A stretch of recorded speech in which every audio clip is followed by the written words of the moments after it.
Number 2, আসেন এই জবানের অপব্যবহার কিভাবে আমরা করছি দেখেন। এই জবানের অপব্যবহার হয় 2 নাম্বার যে পদ্ধতিতে, এই জবান দিয়ে আমরা খালি গালাগালি করি, গালাগালি করি, যে যেখানে সুযোগ পায় গালাগালি করি।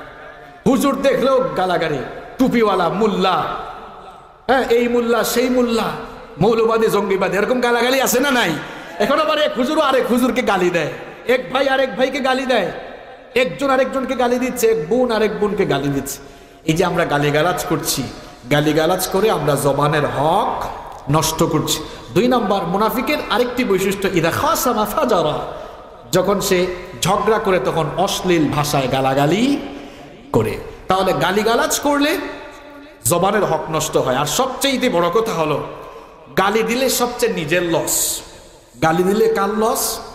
যে গালি দিবে তার লস। কথাটা আমার নয়, বলেছেন মুহাম্মদ, পড়েন সাল্লাল্লাহু আলাইহি ওয়াসাল্লাম।